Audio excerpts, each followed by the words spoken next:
Computation of income from salaries के इस video में हम परक्विजिट्स या अर्थात अनुलाभों के बारे में अध्ययन करेंगे।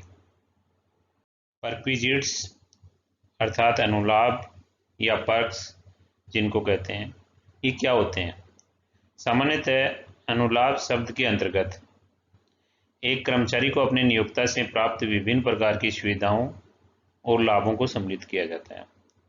ये सुविधाएं नियोक्ता अपने कर्मचारी को स्वेच्छा से दे सकता है या किसी अनुबंध के अधीन प्रदान कर सकता है। ये नगद या वस्तु या सुविधा के रूप में दी जा सकती हैं। आयकर हेतु केवल उन्हीं सुविधाओं को या उन्हीं अनुलाभों को ध्यान में रखेंगे जो वस्तु या सुविधा के रूप में प्रदान किए जाते हैं, लेकिन जिनको मुद्रा में मापा जा सकता है, यानी कि मॉनेटरी वैल्यू जिनकी ज्ञात की जा सकती है। आयकर की दृष्टि से नगद मिलने वाले लाभों को भत्ता या वेतन के स्थान पर लाभ कहते हैं। अनुलाभों को 3 कैटेगरी में विभाजित किया जा सकता है। 3 कैटेगरी होती हैं। पहली, सभी कर्मचारियों के लिए कर योग्य अनुलाभ। ऐसे अनुलाभ जो सभी प्रकार के कर्मचारियों के लिए कर योग्य होते हैं। ऐसे अनुलाभ जो केवल विशिष्ट कर्मचारियों के लिए कर योग्य होते हैं। और ऐसे अनुलाभ जो सभी कर्मचारियों के लिए कर मुक्त होते हैं, यानी सभी कर्मचारियों के लिए कर योग्य, केवल विशिष्ट कर्मचारियों के लिए कर योग्य और सभी कर्मचारियों के लिए कर मुक्त। इस प्रकार 3 कैटेगरी बनाती है। इनमें जो सबसे पहली कैटेगरी है सभी कर्मचारियों के लिए कर योग्य अनुलाभ, उसमें से अपन अध्ययन करेंगे किराया मुक्त रहने के मकान की सुविधा का मूल्यांकन। मतलब नियोक्ता ने अपने कर्मचारी को किराया मुक्त या रियायती दर पर कोई मकान की सुविधा रहने के लिए दी है, तो उसका वैल्यूएशन किस प्रकार करेंगे, उस अनुलाभ का मूल्य क्या मानेंगे, इसकी गणना सबसे पहले देखेंगे। तो इसमें यदि नियोक्ता ने अपने कर्मचारी को कोई मकान या उसका कोई भाग, फ्लैट या होटल या अतिथि गृह या मोटल आदि में रहने की सुविधा प्रदान की है, तो ये सुविधा एक अनुलाभ होगी और सभी प्रकार के कर्मचारियों के लिए कर योग्य अनुलाभ होगा। मकान की सुविधा 2 प्रकार की हो सकती है, सुसज्जित और असुसज्जित। सुसज्जित मकान में के साथ फर्नीचर और घरेलू उपकरण जैसे टीवी है, फ्रिज है, गीजर है इत्यादि भी प्रदान किए जाते हैं। तो ऐसी सुविधा सुसज्जित मकान की सुविधा होती है। और यदि मकान के साथ में ये सुविधाएं नहीं दी जाती हैं, यानी बिना फर्नीचर और बिना घरेलू उपकरणों के दिया जाता है, तो वह असुसज्जित मकान अनफर्निश्ड अकोमोडेशन कहलाती है। मकान की सुविधा का मूल्यांकन करने के लिए कर्मचारियों को 2 भागों में बांटते हैं, 2 भागों में व्यक्त किया जाता है। प्रथम, वे कर्मचारी जो सरकारी कर्मचारी हैं। सरकारी कर्मचारी में केंद्रीय सरकार, राज्य सरकार के अधीन कार्यरत कर्मचारियों को सम्मिलित किया जाता है। इनमें उन कर्मचारियों को भी शामिल किया जाता है जो मूलतः केंद्रीय राज्य सरकार ने नियुक्त किया है, किंतु उनकी सेवाएं प्रतिनियुक्ति पर, डेपुटेशन पर किसी अन्य संस्था में जिस पर सरकारी नियंत्रण हो प्रदान की जाती है।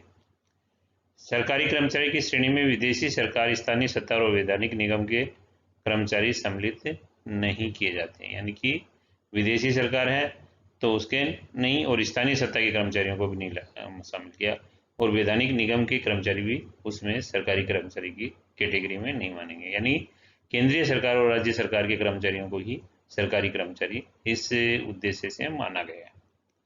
अब सरकारी कर्मचारी को उपलब्ध मकान की सुविधा का मूल्यांकन किस प्रकार करेंगे, तो इसमें जो नियम दिया गया है, असुसज्जित मकान, सबसे पहले क्या करेंगे, असुसज्जित मकान, यानी कि मकान ये मानते हुए मूल्यांकन करेंगे कि उसमें कोई भी फर्नीचर इत्यादि नहीं दिया गया है, असुसज्जित मकान का।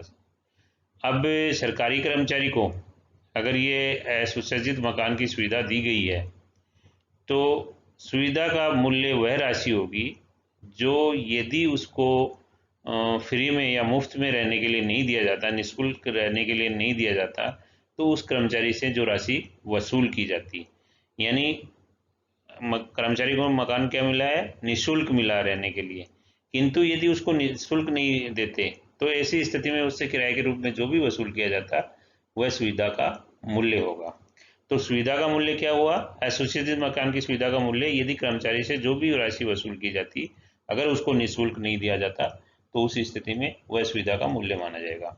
यदि उस मान लीजिए किसी कर्मचारी से वो मकान अगर फ्री में नहीं देते तो 2,000 रुपये वसूल किए जाते मान लीजिए, तो 2,000 रुपये सुविधा का मूल्य होगा। अब ये अगर कर्मचारी से वो 1,000 रुपये उसके लिए वसूल कर लिए जाएं तो ये 1,000 रुपये उसमें से घटा देंगे, 1,000 रुपये घटा देंगे तो सुविधा का मूल्य कितना होगा, केवल 1,000 रुपये ही होगा, यानी 2,000 में से 1,000 रुपये घटा देने के बाद। अब यदि यही सुविधा सुसज्जित दी गई है तो ऐसी स्थिति में पहले असुसज्जित मकान का मूल्य ज्ञात करेंगे और उसके बाद निम्न राशि, यानी कि जो दो अपने सामने कंडीशन है उनमें जो भी राशि कम होगी, जो भी राशि होगी वो जोड़ देंगे। पहली क्या है, फर्नीचर व घरेलू उपकरण जिनका स्वामी नियोक्ता है कि लागत का 10%। फर्नीचर और घरेलू उपकरण जिनका स्वामी नियोक्ता है, नियोक्ता ही स्वामी है, तो लागत का 10% जोड़ेंगे। और यदि फर्नीचर व घरेलू उपकरण जिसका स्वामी नियोक्ता नहीं है, मालिक नियोक्ता नहीं है, उसने किराए पर लेकर दिया है, तो ऐसी स्थिति में जो उसने किराया चुकाया है वो जोड़ देंगे। तो वो जोड़ने के बाद क्या होगा, वो मकान की सुविधा सुसज्जित मकान की हो जाएगी। पहले असुसज्जित मकान की सुविधा का मूल्यांकन करेंगे, फिर उसमें सुसज्जित मकान की मूल्यांकन करने के लिए फर्नीचर यदि नियोक्ता ने दिया तो उसकी लागत का 10%, यदि किराए पर लेकर दिया है तो उस किराए की राशि जोड़कर उसको सुसज्जित मकान की सुविधा का मूल्यांकन ज्ञात करेंगे। इसके बाद जो यदि नियोक्ता ने कुछ राशि कर्मचारी से वसूल की है तो उस राशि को घटा देंगे और घटाने के बाद जो सुविधा का मूल्य होगा वो रियायती दर मानेंगे उसको, फिर निःशुल्क नहीं है, रियायती दर पर, यानी कुछ तो राशि ले ली उससे और कुछ रियायती दर पर उसको मकान दिया है तो फिर रियायती दर पर। तो 3 तरह की कैटेगरी होगी, असुसज्जित मकान, उसमें सुसज्जित करने के लिए सुसज्जित की स्थिति में फर्नीचर व घरेलू उपकरणों के यदि नियोक्ता स्वामी है तो लागत का 10% जोड़ देंगे, और यदि नियोक्ता स्वामी नहीं है और किराए पर लेके दिया है तो किराए की राशि जोड़ देंगे। ये जोड़ने के बाद जो मूल्य आएगा उसमें यदि किराएदार से यानी कर्मचारी से कुछ वसूल किया है तो उस राशि को घटा देंगे, तो वह उसको घटा देंगे तो फिर वो मकान की रियायती दर पर सुविधा का मूल्य हो जाएगा। अब जो कर्मचारी की दूसरी कैटेगरी है अन्य कर्मचारी, यानी जो सरकारी कर्मचारी नहीं है, राज्य सरकार और केंद्र सरकार के कर्मचारी नहीं है, अर्थात अर्ध सरकारी या निजी क्षेत्र में कार्यरत हैं, तो उनके लिए मकान की सुविधा का मूल्य किस प्रकार ज्ञात करेंगे। तो उसमें भी असुसज्जित मकान का पहले मूल्यांकन करेंगे, फिर उसको सुसज्जित करने के लिए उसमें समायोजन करेंगे, और यदि रियायती दर पर दिया है तो संबंधित राशि घटा देंगे। तो सबसे पहले ये देखेंगे कि मकान का स्वामी नियोक्ता है। यदि मकान का स्वामी नियोक्ता है तो ऐसी स्थिति में जो सुविधा प्रदान की गई है वो ये देखेंगे कि कहाँ पर स्थित है मकान कहाँ स्थित है। यदि मकान 2001 की जनगणना के अनुसार ऐसी जगह स्थित है जहाँ की आबादी 10 लाख से अधिक नहीं है, यानी 10 लाख से अधिक नहीं है आबादी, 10 लाख तक की आबादी है, तो मकान की सुविधा का मूल्य संबंधित अवधि के कर्मचारी के संबंधित अवधि के वेतन के 7.5% के बराबर, यानी 10 लाख से तक या 10 लाख से अधिक नहीं है आबादी जनगणना 2001 के अनुसार, तो संबंधित अवधि के वेतन का 7.5% सुविधा का मूल्य लेंगे। यदि मकान ऐसी जगह स्थित है जहाँ की आबादी 10 लाख से तो अधिक है किंतु 25 लाख से अधिक नहीं है, तो 2001 की जनगणना के अनुसार, तो मकान की सुविधा का मूल्य कर्मचारी के संबंधित अवधि के वेतन का 10% लेंगे। और यदि मकान ऐसी जगह स्थित है जहाँ की आबादी 25 लाख से अधिक है तो मकान की सुविधा का मूल्य कर्मचारी के संबंधित अवधि के वेतन के 15% के बराबर लेंगे। तो 3 कंडीशन हुई। यदि मकान का स्वामी नियोक्ता है तो आबादी 10 लाख तक है तो 7.5%, आबादी अगर 10 लाख से अधिक है और 25 लाख तक है तो 10%, और यदि आबादी 25 लाख से अधिक है तो संबंधित अवधि के वेतन का 15% सुविधा का मूल्य मानेंगे। अब दूसरी कंडीशन है यदि मकान का स्वामी नियोक्ता नहीं है। तो यदि मकान का स्वामी नियोक्ता नहीं है और उसने मकान कर्मचारी को किराए पर लेकर मकान प्रदान किया है सुविधा के लिए, तो ऐसी स्थिति में सुविधा का मूल्य निम्न दो राशियों में से जो कम होगा उसके बराबर होगा। संबंधित अवधि के वेतन का 15%, यानी कि कर्मचारी की संबंधित अवधि का जो वेतन है उसका 15%, या नियोक्ता द्वारा वहन की जाने वाली किराए की राशि, दोनों में से जो कम होगा वो मकान की सुविधा का मूल्य मानेंगे। अब ये तो मकान की सुविधा का मूल्य कौन सा है? असुसज्जित मकान का। दोनों ही स्थितियों में, जब मकान का मालिक नियोक्ता हो और जब मकान का स्वामी नियोक्ता नहीं हो, दोनों स्थितियों में असुसज्जित मकान का मूल्य निकालेंगे। सुसज्जित करने के लिए, इसमें सुसज्जित करने के लिए वही, यदि फर्नीचर और घरेलू उपकरण का स्वामी नियोक्ता है तो लागत का 10%, और यदि नियोक्ता ने ये किराए पर लेकर दिया है तो चुकाए गए किराए की राशि से उसको और जोड़ देंगे, तो ये सुसज्जित मकान का मूल्य हो जाएगा। और सुसज्जित मकान या असुसज्जित मकान में से नियोक्ता ने अगर कोई राशि कर्मचारी से वसूल की है तो उसको घटा देंगे, तो रियायती दर पर सुसज्जित या असुसज्जित मकान की सुविधा का मूल्य हो जाएगा। संबंधित अवधि से यहाँ पर यह तात्पर्य है कि जिस अवधि हेतु मकान की सुविधा नियोक्ता ने कर्मचारी को प्रदान की है वह अवधि संबंधित अवधि होगी। वेतन से आशय, इस उद्देश्य के लिए वेतन से आशय क्या होगा? वेतन में जो शामिल करेंगे वो मूल वेतन करेंगे, बोनस करेंगे, कमीशन सदैव करेंगे, यानी चाहे बिक्री पर आधारित हो या कोई सा भी हो, मंथली बेसिस हो तो भी करेंगे। महंगाई भत्ता और महंगाई वेतन यदि सेवा शर्तों के अंतर्गत सेवानिवृत्ति लाभों में सम्मिलित किया जाता हो, यानी महंगाई भत्ता उसी कंडीशन में शामिल करेंगे जब वो सेवा शर्तों में हो। अन्य सभी कर योग्य भत्ते और अंशतः कर योग्य भत्तों का कर योग्य भाग, कर योग्य भत्ते तो होंगे ही, और अंशतः कर योग्य भत्तों में उनका कर योग्य भाग भी शामिल करेंगे। अन्य कोई मौद्रिक प्राप्ति जो कर योग्य है, जैसे पूर्व नियोक्ता से प्राप्त मासिक पेंशन, चालू वर्ष में प्राप्त अर्जित अवकाश वेतन इत्यादि को भी शामिल करेंगे, यानी कि वेतन में ये सारी चीज़ें शामिल करेंगे। यदि कर्मचारी एक से अधिक नियोक्ताओं से वेतन प्राप्त करता है तो संबंधित अवधि में सभी नियोक्ताओं से प्राप्त वेतन को सम्मिलित किया जाएगा, यानी सबसे जो वेतन मिला वो शामिल करेंगे, चाहे मकान की सुविधा केवल एक ही नियोक्ता से मिली हो, यानी दूसरे नियोक्ता से भी अगर कोई राशि मिलती है तो वो भी शामिल करेंगे। मकान की सुविधा के मूल्यांकन में वेतन देय आधार पर सम्मिलित किया जाता है, यानी कि बकाया है तो कोई बात नहीं, अपन ड्यू बेसिस पे शामिल करेंगे। पिछली अवधि का बकाया वेतन और अग्रिम वेतन और अर्जित अवकाश के नकदीकरण को सम्मिलित नहीं किया जाएगा। ठीक है।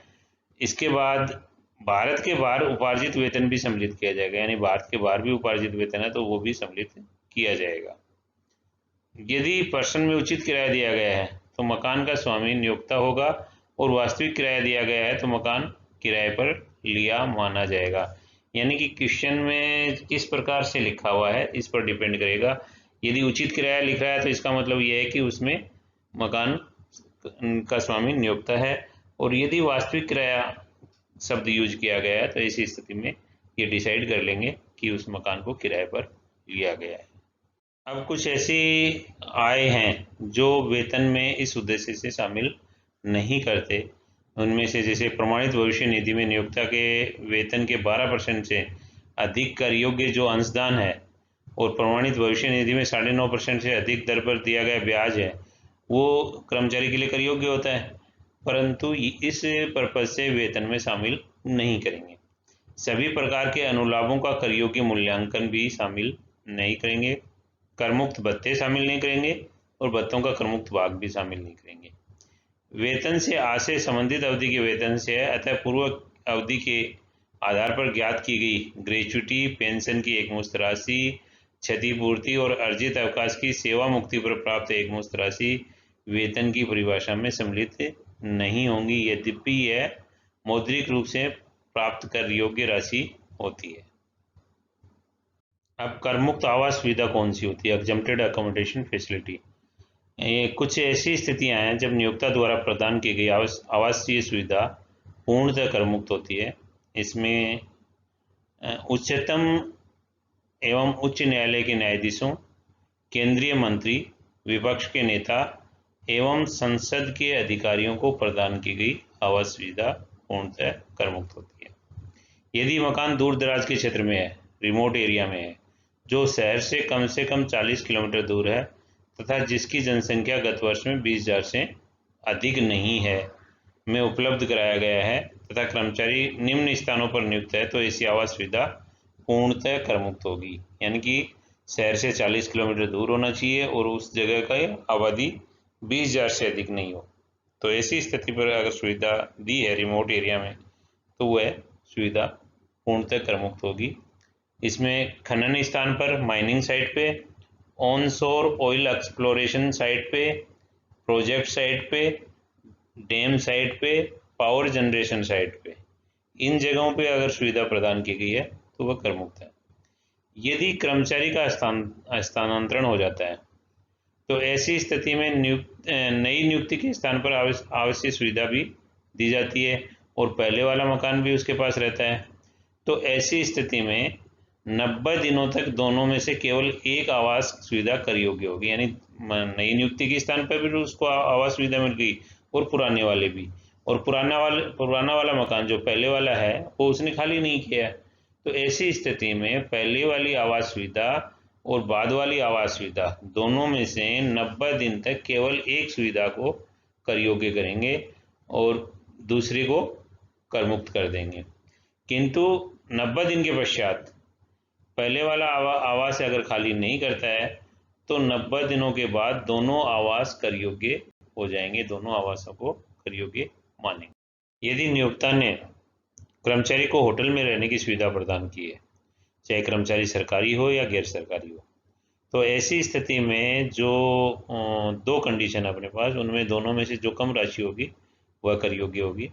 संबंधित अवधि के वेतन का 24%, पहली कौन सी है, संबंधित अवधि के वेतन का 24%, और दूसरा नियोक्ता द्वारा होटल को दी गई या देय राशि, दोनों में से जो कम होगी वह सुविधा का मूल्य होगी। यदि नियोक्ता कर्मचारी से कोई राशि वसूल करता है तो उसको उसमें से घटा दिया जाएगा और शेष राशि ही सुविधा का मूल्य होगी। यदि होटल की सुविधा कर्मचारी को इस ट्रांसफर के टाइम दी जाती है, ट्रांसफर होने के कारण देते हैं, तो 15 दिनों तक कर मुक्त होगी और 15 दिनों के बाद नियमानुसार कर योग्य होगी। होटल में होटल और मोटल, अतिथि गृह इत्यादि शामिल होते हैं। अब हम कुछ प्रश्नों की सहायता से इसको समझने का प्रयास करेंगे। पहला जो क्वेश्चन अपन ने लिया, इसमें सैलरी 15,000 पर मंथ है, DA 4,500 पर मंथ है, सिटी अलाउंस 100 रुपये पर मंथ है, अकाउंट्स ऑफिसर है housing department government of Rajasthan में, कर्मचारी क्या है, अकाउंट्स ऑफिसर है। Fair annual rent of the unfurnished house is 6,000, fair annual rent है, उचित किराया उसका 6,000 रुपये वार्षिक है। If house has not been provided free of rent, a deduction of 2% of basic salary would have been, मतलब salary का 2% लेते बेसिक सैलरी का। तो देखिए ये गवर्नमेंट ऑफ राजस्थान का एम्प्लॉई है, गवर्नमेंट ऑफ राजस्थान का एम्प्लॉई है, तो इसका मतलब राज्य सरकार का कर्मचारी है। राज्य सरकार के कर्मचारी या केंद्र सरकार के कर्मचारी को मकान की सुविधा अगर दी जाती है तो उस सुविधा का मूल्य क्या मानते हैं, जो उसको फ्री में सुविधा नहीं दी जाती तो कर्मचारी से कितना वसूल किया जाता, कितना किराया लिया जाता, वह उसकी सुविधा का मूल्य होता है। यहाँ जो नियम दे रखा है कि 2% ऑफ बेसिक सैलरी उससे लेते, और बेसिक सैलरी का 2% लेते तो बेसिक सैलरी कितनी है इसकी, 15,000 पर मंथ है, तो 15,000 पर मंथ का 2% इस सुविधा का मूल्य हो जाएगा। ठीक है। दूसरा कंडीशन है salary in Delhi finance corporation 18,000 per month, unfurnished accommodation in Delhi, according to census 2001 population is more than 25 lakh, 25 lakh से ज़्यादा है। Actual rent payable by finance corporation 30,000 per annum. देखिए यहाँ एक्चुअल रेंट शब्द यूज किया है, एक्चुअल रेंट यूज किया है, इसका मतलब दिल्ली फाइनेंस कॉरपोरेशन ने किराए पर मकान लेकर कर्मचारी को प्रदान किया है तभी एक्चुअल रेंट होगा। तो अगर कर्मचारी को किराए पर मकान लेके उपलब्ध कराया जाता है तो ऐसी स्थिति में सुविधा का मूल्य, दो कंडीशन है, दोनों में से जो कम होता है वो मानते हैं, 15% ऑफ सैलरी या रेंट पेड बाई एम्प्लॉयर। तो 15% सैलरी का लेंगे तो 18,000 इंटू 12 का 15% लेंगे 32,400 हो गया, और रेंट पेड कितना है 30,000। तो दोनों में से जो कम हो वो वैल्यू ऑफ अकोमोडेशन मानी जाएगी, तो 30,000 रुपये होगी। यानी इसमें सेंसस का कोई मतलब नहीं है। सेंसस वाली कैलकुलेशन तभी लागू होती है जब मकान नियोक्ता का खुद का हो। मकान नियोक्ता का खुद का नहीं है, किराए पर लेके दिया है, तो ऐसी स्थिति में वेतन का 15% या रेंट पेड, दोनों में से जो कम हो वो सुविधा का मूल्य मानेंगे। तीसरा पॉइंट इसमें जो है, salary as a professor in the Dayanand university Ajmer. यानी कि प्रोफेसर है दयानंद यूनिवर्सिटी अजमेर में, जहाँ की आबादी 10 लाख से, नॉट मोर देन 10 lakhs, यानी 10 लाख से ज़्यादा नहीं है। और 10 लाख से ज़्यादा नहीं है वो आबादी। अब ये देखना है कि ये नियोक्ता मालिक है क्या इस मकान का। तो अनफर्निश्ड हाउस है और फेयर रेंटल वैल्यू, यानी कि फेयर रेंटल वैल्यू देने का मतलब है उचित किराया। और उचित किराया है इसका मतलब ये मकान का स्वामी नियोक्ता ही है। हालांकि इसने आगे क्लियर कर दिया the university is owner of the house, university ही इस मकान की स्वामी है। जब यूनिवर्सिटी इस नियोक्ता का मकान हो और 10 लाख से कम की आबादी हो तो वेतन का कितना लेते हैं 7.5%। सुविधा का मूल्य क्या होगा, वेतन का 7.5%। तो इस स्थिति में वेतन का 7.5% सुविधा का मूल्य मानेंगे। अब नॉन गवर्नमेंट एम्प्लॉयज हैं, उनके केसेस में क्या करते हैं देखिए। सैलरी है 12,300 पर मंथ, डीए है 200 पर मंथ, मेडिकल अलाउंस है 500 पर मंथ। फर्निश्ड हाउस है दिल्ली में। सेंसस से 2001 के अनुसार मोर देन 25 lakhs पॉपुलेशन है। रेंट पेड बाय एम्प्लॉयर, यानी कि एम्प्लॉयर ने रेंट पे किया, इसका मतलब किराए पे मकान का मालिक स्वयं नियोक्ता नहीं है। तो फॉर हाउस 225 पर मंथ, और rent for furniture 50 per month. तो अब हम इस सुविधा का मूल्य क्या लेंगे, वेतन का 15% लेंगे, क्योंकि नियोक्ता मालिक नहीं है तो क्या लेते हैं 15%, या रेंट पेड बाई एम्प्लॉयर जो भी कम हो। तो 15% तो वेतन का लेंगे जो 12,300 बेसिक प्लस 500 मेडिकल अलाउंस जो है उसको जोड़ देंगे, और उसका 15% लेंगे। और रेंट पेड बाई एम्प्लॉयर कितना है 225 रुपये इंटू 12। तो दोनों में से कम कौन सा हुआ, 2,700 रुपये कम हुआ, तो 2,700 रुपये का लिया। अब फर्नीचर 50 रुपये पर मंथ है तो 12 महीने के 600 रुपये इसमें जोड़ देंगे, तो वैल्यू ऑफ अकोमोडेशन कितनी आ जाएगी 3,300। यानी 15% ऑफ सैलरी और रेंट पेड बाई एम्प्लॉयर दोनों में से जो कम हो उसको लिया पहले, और उसमें फर्निश्ड चूंकि दिया है तो फर्नीचर का जो किराया चुकाया है इसने 50 रुपये पर मंथ के हिसाब से चुकाया है, तो 12 महीने का 600 रुपये जोड़ देंगे, सुविधा का मूल्य आ जाएगा। दूसरे जो क्वेश्चन में लिया है, salary 15,000 per month, DA 400 per month under the terms of employment, यानी यहाँ डीए जुड़ जाएगा क्योंकि टर्म्स ऑफ एम्प्लॉयमेंट में है। Unfurnished accommodation at Shri Ganganagar, according to census 2001 population of town is less than 10 lakhs, यानी 10 लाख से कम है, और employ is owner of house, नियोक्ता मकान का मालिक है। तो ऐसी स्थिति में वेतन का 7.5%, क्योंकि 10 लाख से कम आबादी है तो 7.5% लेंगे। तो वेतन का 7.5% लेने के लिए क्या करेंगे, 15,000 प्लस 400 गुणा 12 और उसका 7.5% लिया, 1,84,800। तो वैल्यू ऑफ फैसिलिटी क्या हो गई 7.5%, 1,84,800 का 13,860 रुपये हो गई सुविधा का मूल्य। इस प्रकार वैल्यू ऑफ रेंट फ्री यानी कि टैक्स फ्री अकोमोडेशन है, या जो फर्निश्ड है या अनफर्निश्ड है या रियायती दर पर है, उनकी वैल्यू ज्ञात कर सकते हैं। धन्यवाद, थैंक यू।